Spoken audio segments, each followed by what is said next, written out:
даже не обращенный на тебя взгляд или какую-то фразу принимаешь на свой счет. Ты вот говоришь, после Токио у тебя было сильное разочарование. Мгм.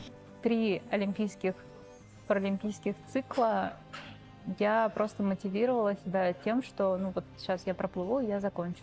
Год понадобился на то, чтобы я там работала с коучем, с психологом. Для меня это такой кайф, что мне не нужно каждый раз гуглить, какие вещества находятся в лекарствах. Постоянно что-то от тебя требуют. У каждого человека есть такое, что он не показывает какую-то свою боль, какую-то свою уязвимость. И каждый раз у тебя спрашивают эти неудобные вопросы. От чего тебе становится не по себе, что тебя огорчает? Мне кажется, что я неэффективно проживаю дни.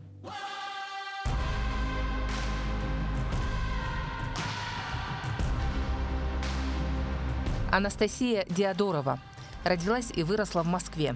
В возрасте 3 лет попала в незакрытую трансформаторную будку. После сильнейшего удара током чудом осталась жива, но руки спасти не удалось. Несмотря на это, девушка стала именитой спортсменкой.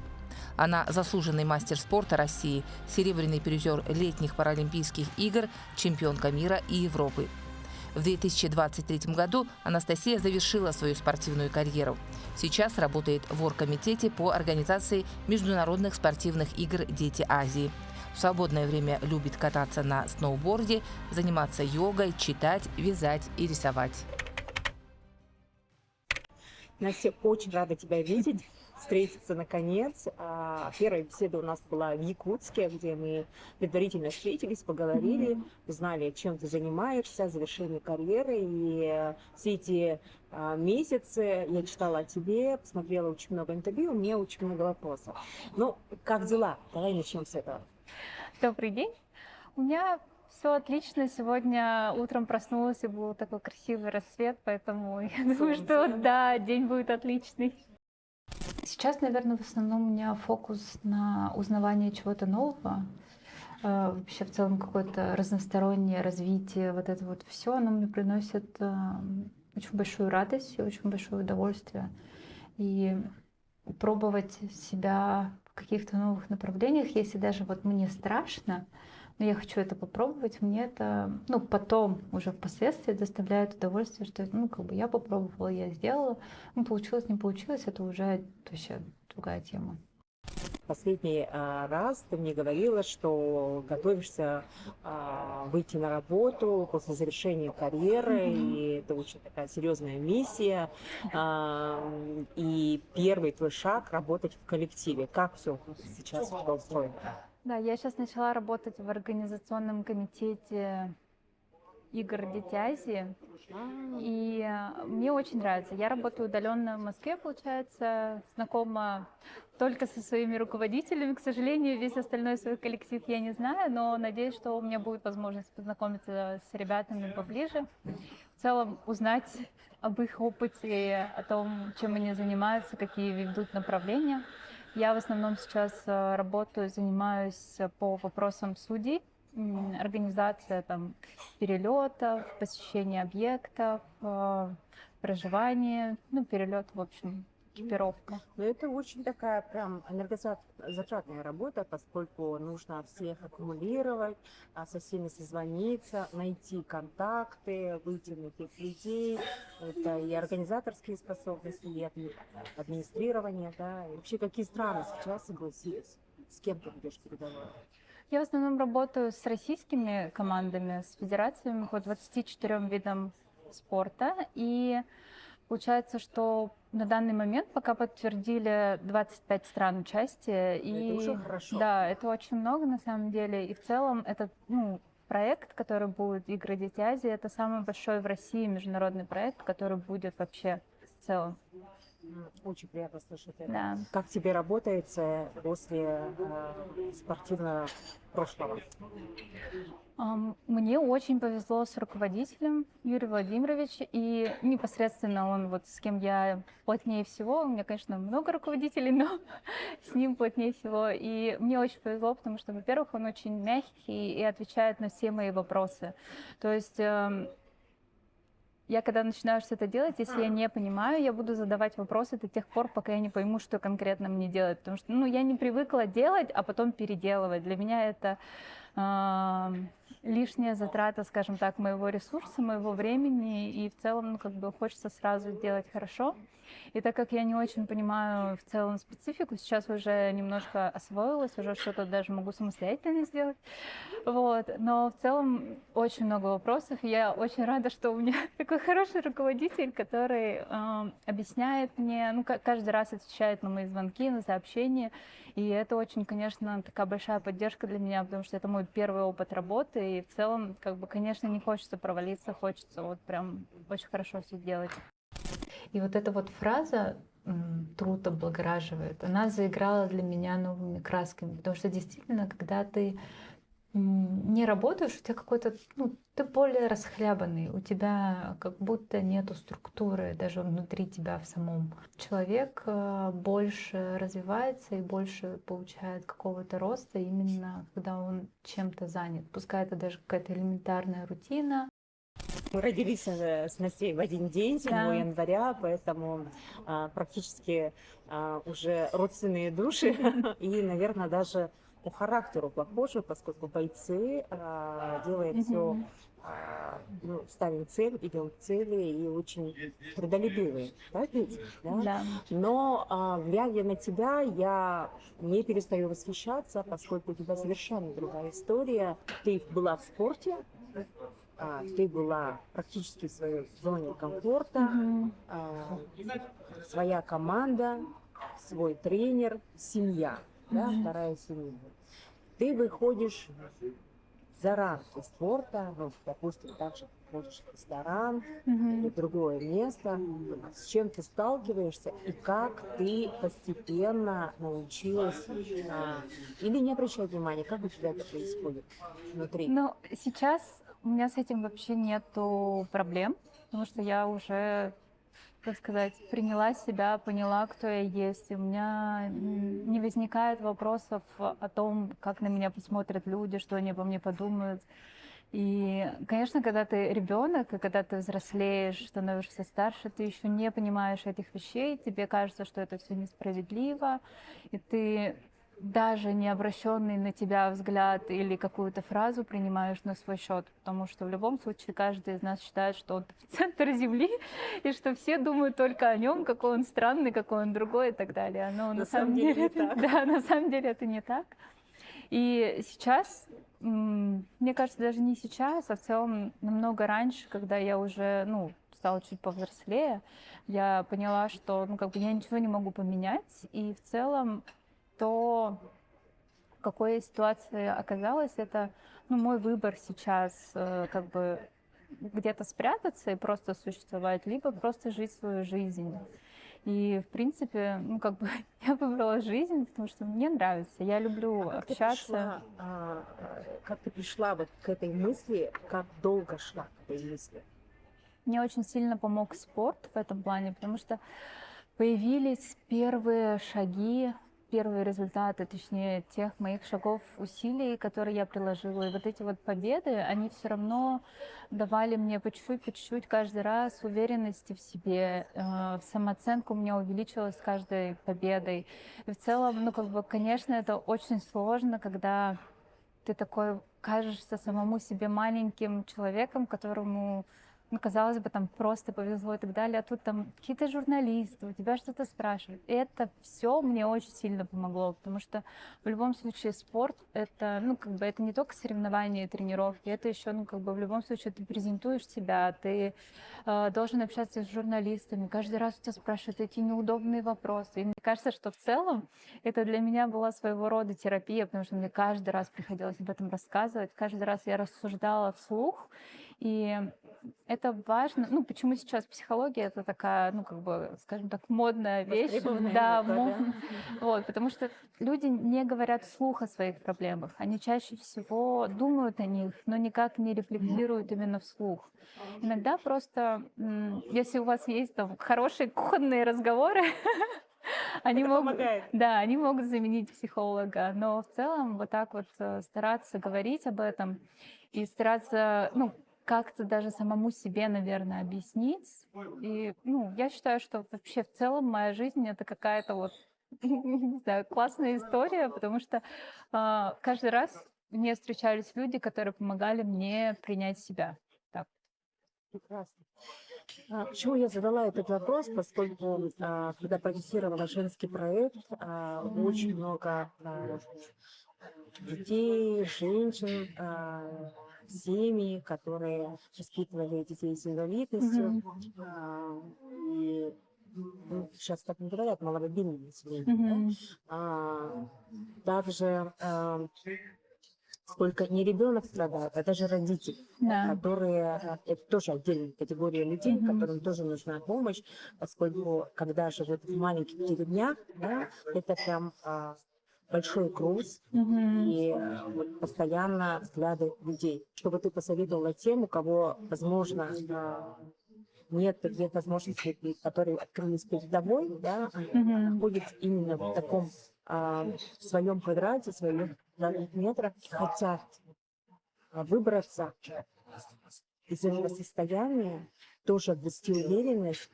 Вот вопрос про родителей, мне кажется, это нужно спрашивать у моей мамы. Я сама не представляю, как она через все это прошла. Конечно, родители у меня невероятные люди, которые смогли как-то воспитать меня так, чтобы я была вообще целостным человеком. И думаю, что тут надо у нее тоже спросить.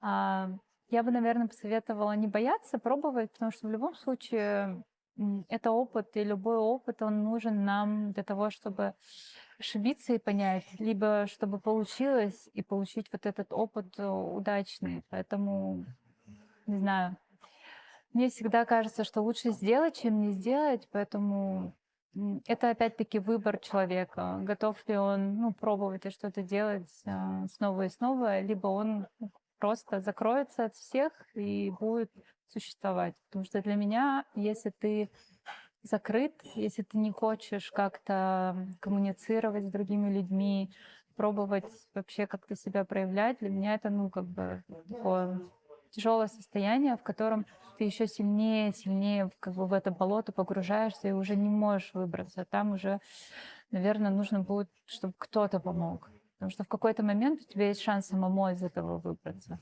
Мотаем вот эту твою жизнь назад, да, с того момента 3 года, даже Да. это случилось, 3 года, ты совсем маленькая, еще ничего не понимаешь, да, и ты начинаешь взрослеть. Как было, как это случилось, поскольку, возможно, кто-то не знает эту историю. Я себя помню только с 5 лет, и вот про травму, про все вот эти года с 3 лет я знаю только по рассказам.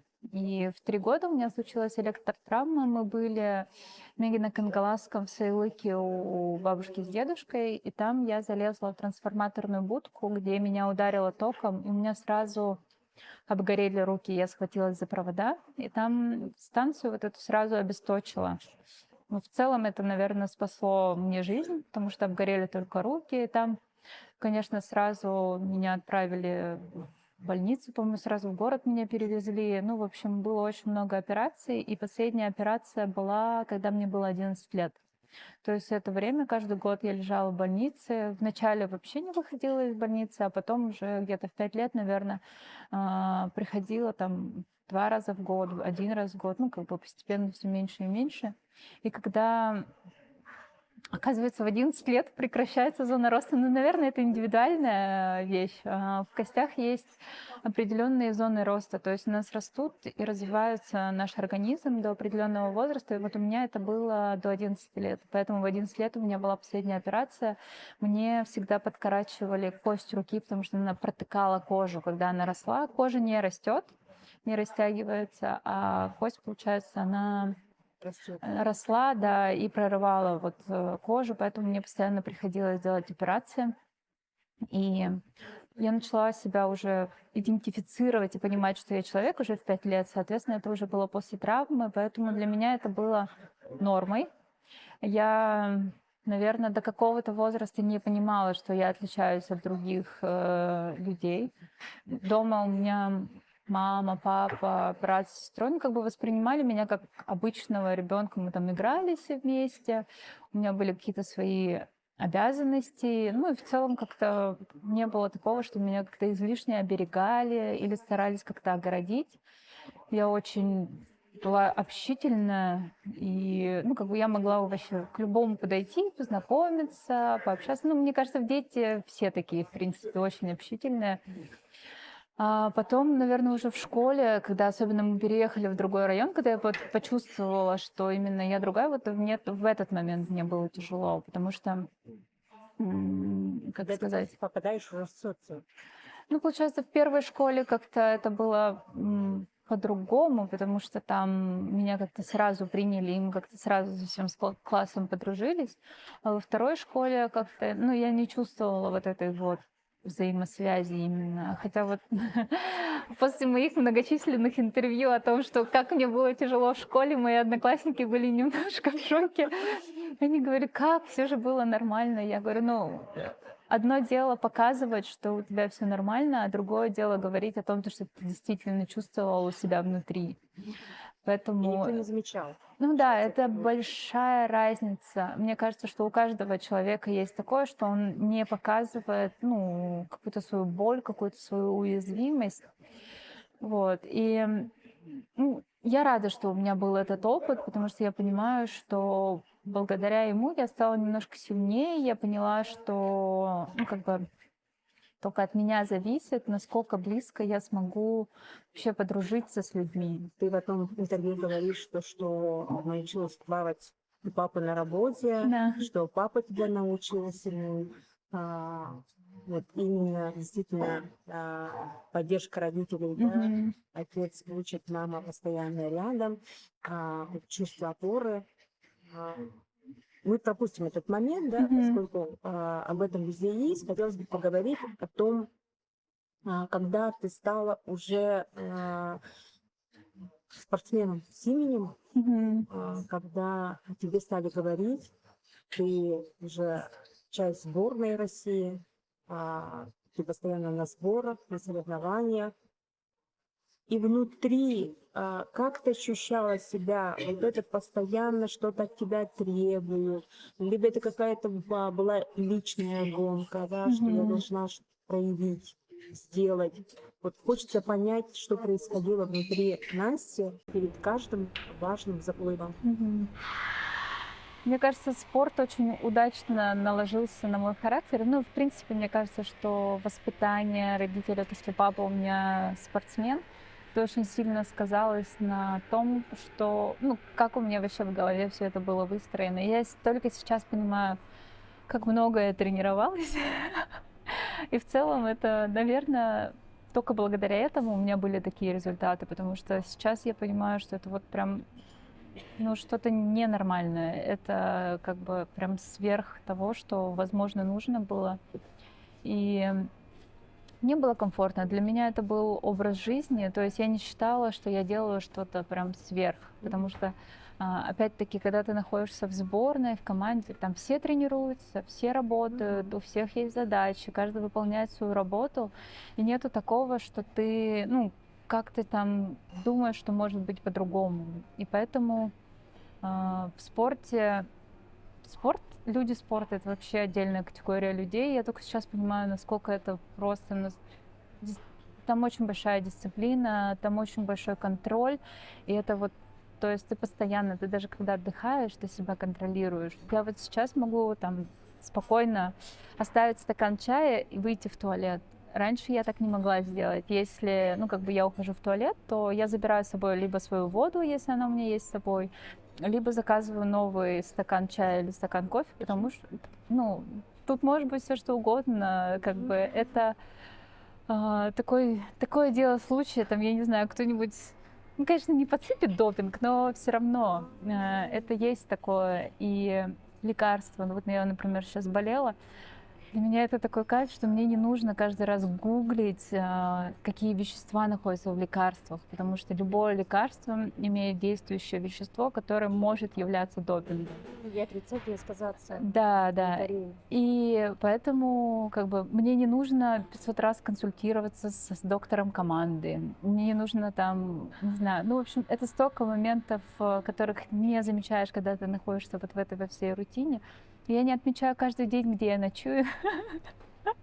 Это тоже очень классно, потому что мне не нужно там каждый раз спрашивать, какой адрес, какая квартира, какой домофон, какой этаж, как пройти. Ну, в общем, это очень много. Ты расслабилась? Да, я очень сильно расслабилась, и все-таки вот когда ты находишься во всей этой системе, ты этого не замечаешь. Для тебя это обыденность, для тебя это рутина, для тебя это твоя жизнь. И живя эту жизнь, ты не думаешь о том, что ты делаешь что-то прям супер сверхъестественное. Ну, на самом деле это так.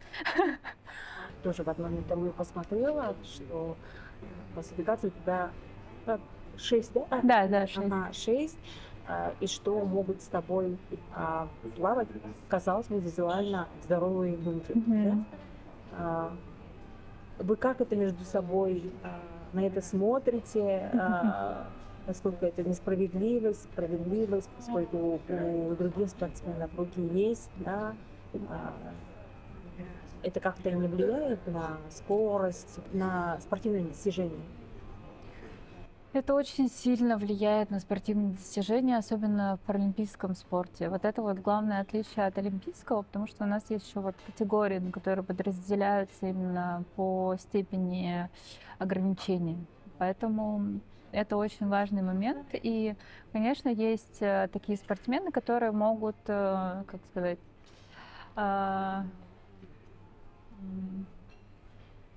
стараться попасть в ниже класс для того, чтобы, ну, как бы у них было преимущество конкурентное в том, чтобы... А как они туда попадают? Ну, там есть медицинское обследование, которое, в принципе, к которому можно подготовиться и благодаря которому тебе выставляют. Там просто бальная система, люди визуально, это не компьютер оценит, это люди визуально оценивают тебя, замеряют твои конечности. Ну, с ампутацией намного проще, потому что там все по сантиметрам. А вот уже какие-то другие заболевания, там уже, ну, как бы можно там какими-то способами. Но в целом меня это очень сильно демотивировало именно перед Токио, потому что там как раз была такая глобальная переклассификация, там было очень много разных историй, и ко мне попали там с более высоких категорий, и, ну, как бы, соответственно, в рейтинге я стала сразу намного ниже. И там буквально за 3 месяца до Паралимпийских игр я уже понимала, что я не смогу бороться за медали. Для меня это был очень такой тяжелый удар, потому что, ну, столько лет, 20 лет я к этому шла. И тут я понимаю, что моя мечта, ну все, вот я ничего не сделаю, это должно чудо произойти, чтобы их всех дисквалифицировали, там сделали фальшстарт или еще что-то. То есть на какие-то свои физические спортивные результаты я уже не могла надеяться. Вот. Но я решила, что нужно просто пережить этот момент, дойти до конца, постараться с ним справиться. И я в целом очень благодарна за большую поддержку, которую мне оказали вообще после, потому что я очень была подавлена всей этой историей, потому что это моя жизнь. И все-таки у меня есть такой перекос того, что я, ну вот, скажем так, все поставила на один день. И да, мне было сложно. Даже вот уйти из спорта мне было очень сложно, потому что мне год понадобился на то, чтобы я там работала с коучем, с психологом, просто чтобы отпустить эту ситуацию. Пребывая в этом состоянии, что больше тебя огорчало? То, что ты не получила золотую медаль, или то, что не оправдала чьих-то надежд? Ну, я могу точно сказать, что это были мои мечты, мои надежды, и в целом то, что я хотела получить. У любого спортсмена есть мечта, если он даже об этом не говорит, выиграть золото на Олимпиаде или на Паралимпийских играх. Мечтает каждый. Мечтает каждый, абсолютно. Иначе, ну, как бы это бессмысленно, вся эта гонка. Да, конечно, вот этот вот весь путь, он очень классный, потому что ты учишься дисциплине, у тебя появляются новые какие-то качества, ты понимаешь, что такое маленькие шаги и этот ежедневный труд. Но вот эта вот большая мечта, она все-таки очень сильно держит. И если посмотреть на каких-то возрастных спортсменов, чаще всего они именно в гонке за этой мечтой остаются в этом спорте. А есть спортсмены, скажем так, олимпиадники, которые вот появились, они выиграли золото, но они не видят дальше мотивации для того, чтобы оставаться в этом во всем, потому что они достигли своей цели. И как бы есть прекрасная жизнь, в которой можно и пробовать себя в других каких-то направлениях. Вот. И все-таки я очень рада, что у меня такой именно путь сложился, потому что мне удалось так много лет пробыть вообще в спорте, поучаствовать во всем этом. Но, конечно, мне очень обидно, что я не смогла достичь своей мечты. Но в целом я, наверное, смирилась с этим, скорее всего. Когда читаешь очень много интервью про спортсменов, про их путь, про их историю, очень многие спортсмены говорят то, что с них очень большой стресс. Когда случаются поражения, они больше даже испытывают вот огорчение, грусть не из-за того, что проиграли, а из-за того, что не оправдали надежд. Психологически, как там было? Это очень сильно влияет. Конечно, хочется, чтобы было больше поддержки, больше понимания того, что всякое бывает, и ты никогда не знаешь, болел спортсмен, не болел спортсмен, была ли у него травма, не была ли у него травма. Сейчас свои тренировки не могу назвать тренировкой, потому что я вот плаваю в бассейне час, может быть, даже там меньше. Я не называю это тренировкой, я прихожу купаться. И, просто там размять кости. Потому что ты знаешь, что такое тренировка. Да, а когда люди считают, что вот они сходили в зал или сходили в бассейн, они говорят, что это тренировка, они сравнивают тренировки спортсменов. Они считают, что у них там 8-часовой рабочий день, а у спортсменов 2 часа утром, 2 часа вечером, весь день свободен. Есть такое понимание, что люди обесценивают труд спортсменов, а спортсмены, это не 4 часа в день, это еще утренняя зарядка, разминка, заминка. Это в целом 24/7, потому что ты должен быть всегда в тонусе. Для людей, тех, кто работает в офисе, прийти на тренировку, это вот получить заряд эндорфинов, люди восстанавливаются на тренировке. И это так действительно есть, потому что вот так работает наше тело, наша физиология. А у спортсменов это идет немножко на износ. И вот в этом есть большая разница и большое обесценивание труда спортсменов. И это очень обидно, когда люди говорят о том, что вот там ты столько тренировался и вообще даже не прошел, ничего не выиграл. Не ценят то, что человек вообще там 20-30 лет своей жизни положил на то, чтобы выйти один раз. Мне кажется, что если спортсмен смог справиться психологически именно с таким моментом, то он уже воспитал в себе качества, которые ему очень сильно помогут дальше выступать, дальше добиваться своих целей, и даже вне спорта.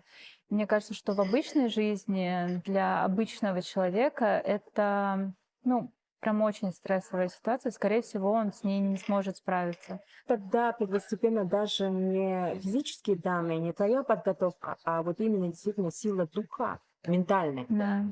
Спортсмены трудятся над всем. Они трудятся и над эмоциональным контролем, над психологической подготовкой, над тактической. А физическая — это, скажем так, даже не самая главная составляющая. Да, потому что все тренируются, все готовятся, но побеждает только тот, кто психологически, морально готов выдержать весь этот путь. Потому что у всех примерно одинаковые тренировки, да, может быть, у кого-то лучше там какое-то сопровождение реабилитологов, фармакологов, там, каких-то других специалистов. Но в целом у большинства людей одинаковые условия. Да, у кого-то есть какие-то предрасположенности там, к бегу, к каким-то там, физиологические, да, там у пловцов они высокие, длинные руки, длинные ноги, у бегунов там, да, тоже свои какие-то особенности, у борцов свои особенности. И, талант, он очень редко выигрывает, когда нету вот именно вот этой вот общей работы, общего труда. Кто вас обучает этому? Да? Эмоционально победить ситуацию? Сейчас уже появляются прям психологи в команде, которые сопровождают спортсменов. В мое время, к сожалению, такого не было. И у меня были родственники и друзья, которые мне помогали. У меня был духовный наставник Наталья, тетя Наталья, которая тоже всегда мне давала советы. В целом, я очень, как сказать, не мнительная, но есть такое, что если человек какой-то может мне что-то сказать, я могу взять это к себе на вооружение для того, чтобы преодолеть все это. И в целом, ну, как бы у спортсменов, конечно, должен быть либо какой-то человек, который ему может подсказать, да, какие-то такие моменты, особенно когда это дети. И у тренера это такая гигантская ответственность не просто физически, да, воспитать ребенка, а это еще воспитать хорошего человека, воспитать сильного спортсмена. И это абсолютно три разные категории, то, как ты взаимодействуешь со спортсменом. Поэтому здесь очень важно и тренер, здесь очень важна семья, здесь очень важно окружение, друзья, вообще очень много факторов. Ты вот говоришь, после Токио у тебя было сильное разочарование, Мгм. и ты уже думаешь о завершении. Мгм.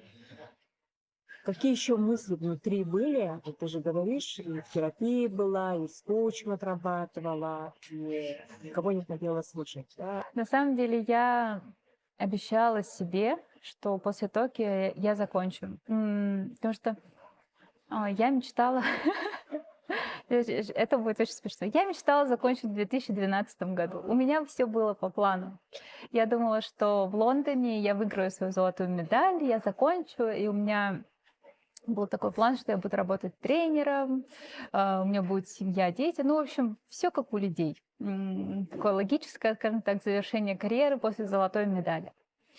Но в Лондоне случилось непредсказуемое. Я как раз заболела перед играми пневмонией, и это очень сильно меня выбило. Я не смогла восстановиться. Я там заняла очень плохие места, типа 7-е, 8-е. Ну, как бы, понятное дело, что я решила продолжать.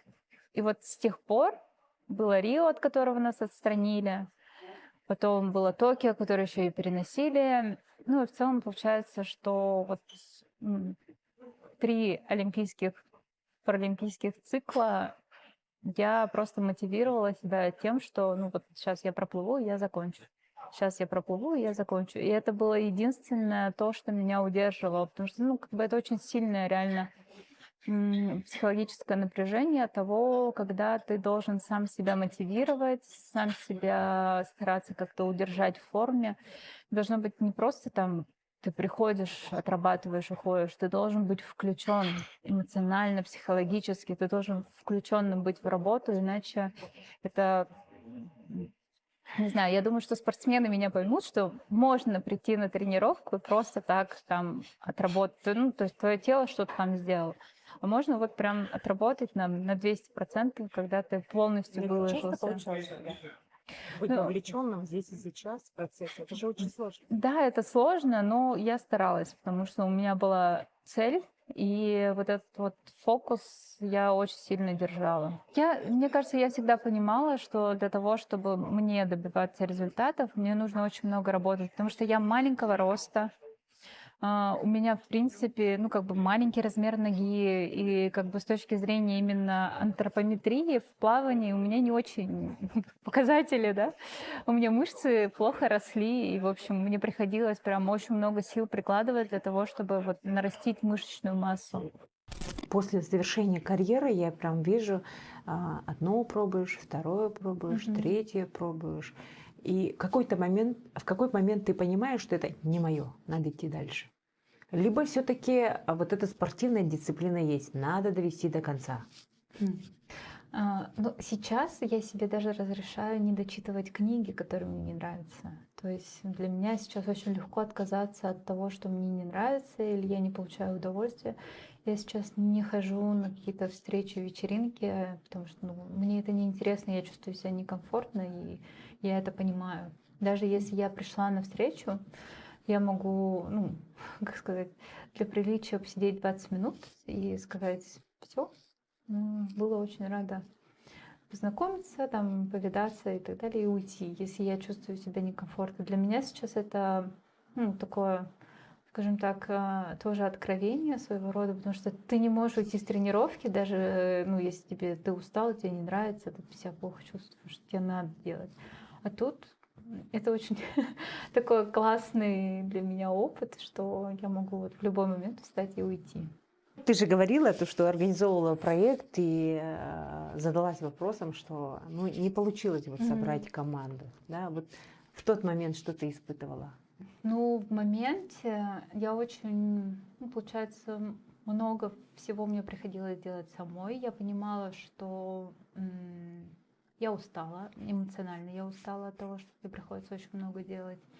И в сам момент вот этого мероприятия я уехала с мигренью, потому что, ну, все, моя нервная система не выдержала вот этого напряжения, и под конец мне уже стало очень плохо, я просто оттуда уехала. Ну, как бы... И я просто проанализировала, поняла, что, ну, как бы, что можно было сделать лучше, что можно было сделать по-другому, что вообще нужно было попросить там помощи и так далее. Буквально там через пару дней я пошла на консультацию с профориентологом, мы там поговорили вообще, какие профессии мне нужны, какие мне не нужно. И вот она мне посоветовала как раз пойти либо на коучинг, либо на HR. И вот это вот я поняла, да, оно все сходится, и вот я пошла учиться дальше. Просто я понимаю, что адекватно оцениваю ситуацию, понимаю, что мне не хватает вот этих качеств, где их можно набрать. То есть у меня уже в голове выстраивается какой-то план. И это очень сильно помогает в жизни. Что тебя огорчает? Что тебя может дестабилизировать? От чего тебе становится не по себе? Меня очень сильно огорчает, когда то, чему я посвятила время, не имеет результата или не имеет того эффекта, который я задумала. Когда происходит какая-то обесценка, даже не с моей стороны, а вот со стороны других людей. И это меня очень сильно огорчает. И в целом меня очень сильно огорчает, наверное, тот факт того, что сейчас у меня нету какой-то глобальной мечты или глобальной цели, потому что я не понимаю, куда я иду. И мне кажется, что я трачу время впустую. Я стараюсь отгонять от себя эти мысли, но меня это очень сильно огорчает. И я мне кажется, что я неэффективно проживаю дни. И вот в этом минус спорта. Потому что я привыкла, что каждый день я иду к своей цели. Каждый день, условно, каждый мой вдох, он для того, чтобы вот я выиграла золотую медаль. А тут, я просто встала, я просто позавтракала, я просто сходила навстречу. Для чего?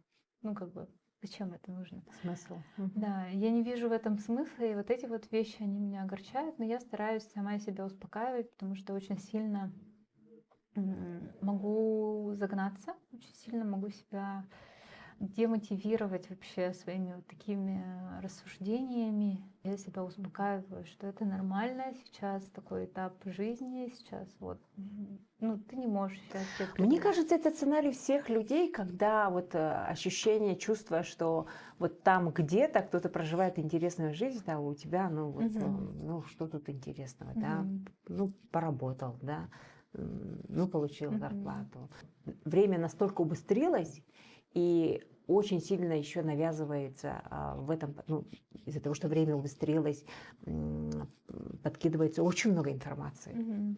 За 1 минуту мы сейчас узнаем куда больше, чем за год, за 2, за 3, да, и тебе кажется, что ты не догоняешь, что ты не успеваешь. Там столько событий происходит, а в твоей жизни вот какая-то вот минорная нота. Да, это есть, и в целом я вот как раз сейчас пытаюсь себя вытаскивать из этой прям непонятной гонки куда-то, к чему-то непонятному. И, честно, меня очень сильно огорчает вот эти все неэффективно прожитые дни. Мне прям становится очень грустно, и я такая думаю, а что? Например, если я сегодня умру, вот что я сделала за последний год такого, что,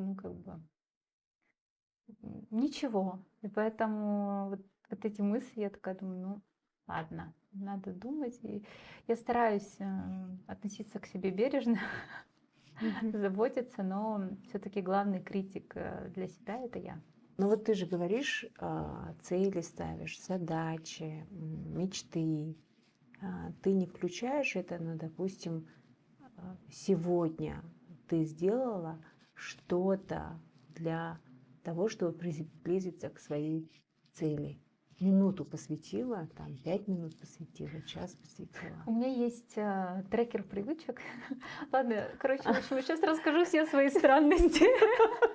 Да, помимо вот этих вот целей, конечно, у меня есть план того, как это всего достичь. У меня есть трекер. Я вот сейчас говорю, мне сама смешно. У меня есть трекер привычек, где я каждый день себе ставлю галочки, что я сделала, что я не сделала. И несмотря на все это вот чувство, что я иду куда-то не туда, что я вот вкладываю свою силу, время, Мне кажется, это нормально. энергию, вот не туда. Ну, да, это нормально. Я себя этим успокаиваю. И в целом, мне кажется, пока я не найду вот этот тот самый проект социальный, который я хочу реализовать, скорее всего, я так и буду жить во всех вот этих сомнениях. Потому что даже будучи в спорте, у меня было такое, что, ну, как бы я задвигала свою жизнь. Ну, как бы для меня это нормальное состояние, что я не живу жизнь, я живу мечтой. Смотрела очень много интервью, и в интервью прошлого года вас спрашивали, кто ты есть.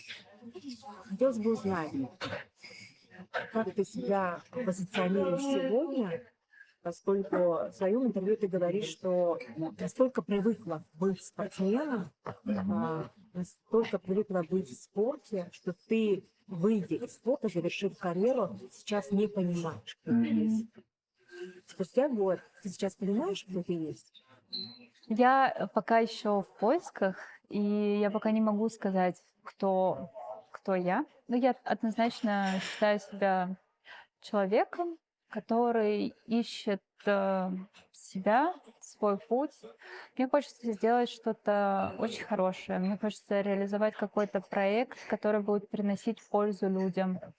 И, ну, в рамках какой-то там ролевой модели мне очень мне очень нравится путь Михаила Ефимовича Николаева. То, сколько он сделал для республики, сколько он невероятных специалистов, невероятных людей воспитал, то, как его наследие до сих пор работает, до сих пор приносит результаты. И это, ну, это на века, это вот поколение. И даже проекты «Игры Дети Азии» — это его проект, это его идея, его задумка того, как можно помочь детям расти, развиваться, включать спорт, чтобы был здоровый образ жизни, чтобы было правильное понимание того, что какое может быть детство, какое может быть взросление именно в системе какой-то, да, спортивной. И как бы это очень такие важные, фундаментальные труды, которые мы видим результаты этих трудов. И вот мне хотелось бы сделать что-то подобное. Вот. И в рамках этого, наверное, я сейчас вот пытаюсь понять, в принципе, как я могу приносить пользу. Я мечтаю вот как раз о том, чтобы сделать какой-то социально значимый проект. Вот я очень хотела открыть свою школу плавания, построить паралимпийский центр, в котором все будет.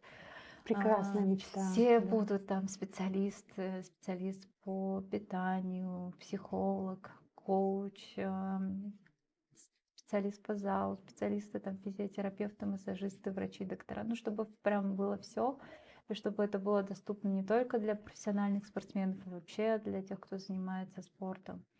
Я хотела объединить, чтобы не было различий между олимпийцами и паралимпийцами, чтобы все вместе были. Ну, в общем, вот такие вещи я иногда воображаю, что у меня все получилось, и как это все прекрасно функционирует и действует, и какой это имеет эффект, скажем так, для людей. Ты выберешь семью, найти своего человека, родить детей, либо все-таки посвятить себя какой-то миссии? Вот это хороший вопрос, потому что я, когда загадываю желания, у меня все желания насчет моего какого-то профессионального развития, какой-то карьеры, какой-то вот этой вот реализации целей, миссии и всего остального. И я смирилась с тем, что я такой человек.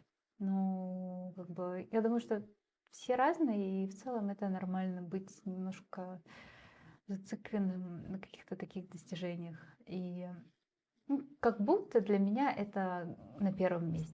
Про Якутию. хотя ты здесь родилась, ты здесь училась, но тем не менее твоя связь с Якутией неразрывна, да, поскольку ты гордость Якутии, ты представляешь Якутию, и даже вся Якутия говорит: наша девочка про тебя, да, ты, наверное, чувствуешь вот эту любовь, вот эту взаимосвязь. Вот хотелось бы услышать про то отношение, да, про то состояние, когда ты слышишь про свою родину. Я обожаю Якутию, Якутск, и вообще мне очень нравится культура, мне очень нравится язык, мне очень нравятся люди. Я считаю, что в Якутии, в Якутске именно возможно за счет того, что у нас такая культура, очень много талантливых людей, очень много.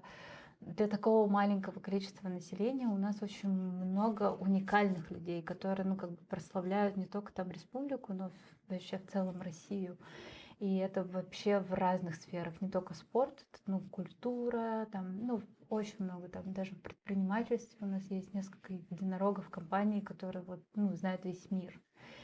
И, конечно, природа, люди — это, то место, где я могу отдохнуть душой и телом, где я могу просто там, настолько сильно расслабиться. Я когда приезжаю, мне кажется, что все мои родственники, все мои друзья, я вообще очень рада всех видеть. Я когда зимой, особенно сейчас, да, холодно, и в Москве тоже, я когда одеваюсь полностью, я настолько сильно обездвижена, потому что у меня там кофта, куртка, там еще одна куртка, еще что-то.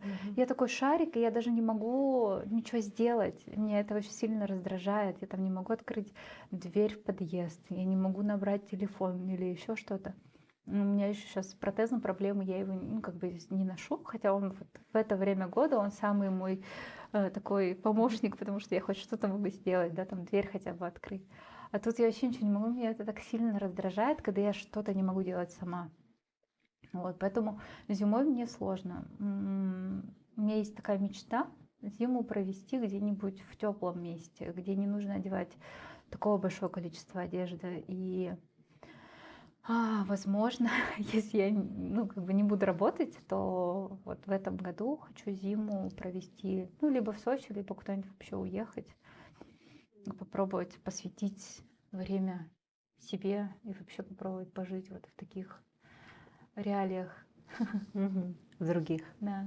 Где солнце и... Где тепло, где не надо одеваться, да. Настя, большое спасибо тебе за интервью. Спасибо тебе большое. Да, очень рада была поговорить с тобой. Очень интересно было узнать тебя поближе, то, что ты открыла для нас себя, другую. Мне очень понравились твои мысли по миссии, да, что ты хочешь понести добро в этот мир, ты хочешь сделать что-то глобальное, масштабное, чтобы оставить след. Но также хочется сказать, что ты уже оставил след в истории, поскольку ты даже, я уверена, 100%, за что ты не возьмешься, все получится. Потому Спасибо. Что, мне кажется, у тебя все впереди. Я очень рада за твое откровение, за то, что ты сегодня в воскресный день привела нам. Спасибо большое. Спасибо большое за пожелание. Надеюсь, что все-таки будет. Спасибо.